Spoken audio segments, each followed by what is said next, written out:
High Court has sentenced convicted serial killer Julius Mndawe to 5 life terms in prison.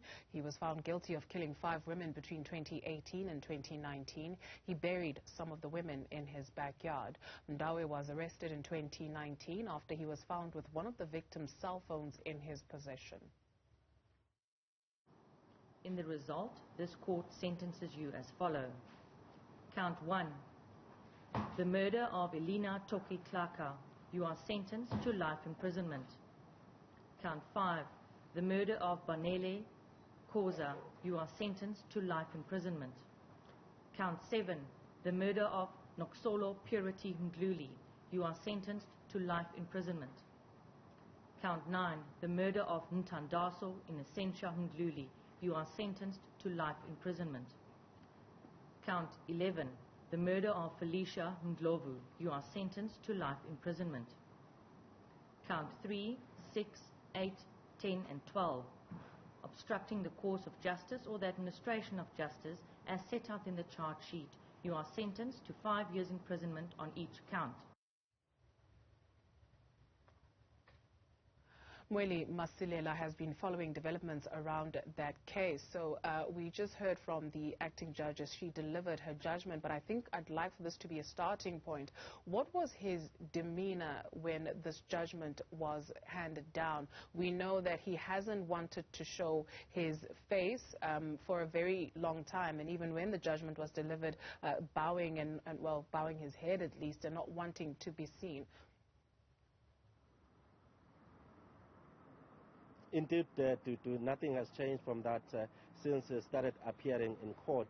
He hasn't been willing to show his face. In fact, the court had to remind him on several occasions that as much as he's allowed to wear the mask, but he should remove the hat and other things that he used to wear on the head as he appeared in court. So the very same thing today.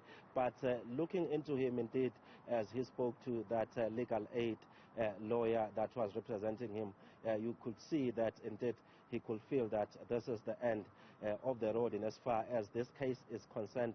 But at the same time, he wasn't looking remorseful even today here in court. In fact, that is a matter that was raised by the acting judge that was presiding over this case, to say that Julius Mndawe didn't even show remorse even during the trial, because we know that he didn't even take the stand as a witness to deliver evidence, but we know that he made his plea via a statement that was presented by his lawyer in court. And in that statement, mainly the point that he was driving home is that those killings, the killing of the 5 women, where he made a point out about the locations where he buried them. He was saying that it wasn't intentional.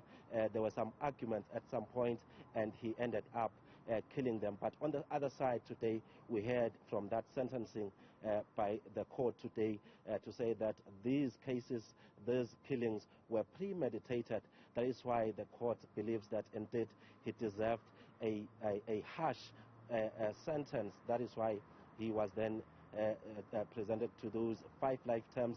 We also know that in terms of the count of defeating the ends of justice, there were also 25 years of imprisonment there, counting that in fact each and every count 5 years in prison in that regard. So let's hear also from the families of the victims, because they were also in court they were actually happy with the sentence that was delivered here in court today, but they are also aware that the fact that Julius Mndawe was sentenced to 5 life terms doesn't mean that their loved ones, that is the 5 women that were killed and buried in Julius Mndawe's yard, will come back to life today. Ngijabulile kakhulu. Yebo mapheni nginawo angeke aze aphele impilweni ngolomntana nami firstborn yami bayithuphela ushepherd wakhe lomncane.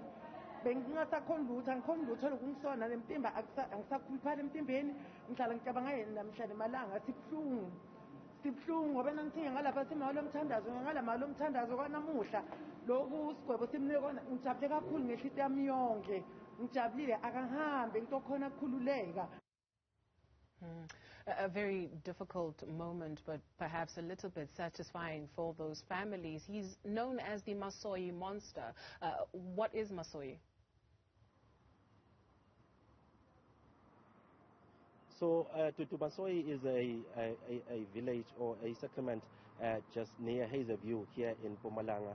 Well, there are other villages surrounding that area. We know that Julius Mndawe comes from the Numbi village. That's where he was arrested, and that's where actually his home is. That's where police officers actually exhumed the remains of the 5 women that he killed and buried in his home yard. Well, initially, when he was arrested, we know that he confessed to the police that he actually raped them before killing them and burying them at his home yard. But then here in court, the issue of rape didn't arise, mainly because of the state of the bodies, because we know that those bodies were already decomposed, so it was going to be difficult for the state to prove that indeed those victims were raped before being buried at his home yard. But at least from the side of the families today, as much as they have found closure, we know that they are calling for government to do more in the fight against gender-based violence. That is why some of them, when we spoke to them early today, they actually said that they are expecting the president to also actually address the nation on this issue, if there are perhaps some other things that can be done to ensure that there are proactive measures to prevent the killing of women and children. So that's how things are. But we know that some of the families are yet to find closure. They are yet to bury the remains of their loved ones because there are still outstanding DNA tests, because we know that the South African laboratory couldn't conclude the DNA tests because of the state of those remains. They now had to take those samples to Switzerland. So there are 2 families that are still waiting. But at least they are at ease knowing the fact that at least justice has prevailed for now. Julius Mndawe is spending time in jail. Indeed, human life cannot be this insignificant in South Africa. Mweli Masilela, thank you for that report.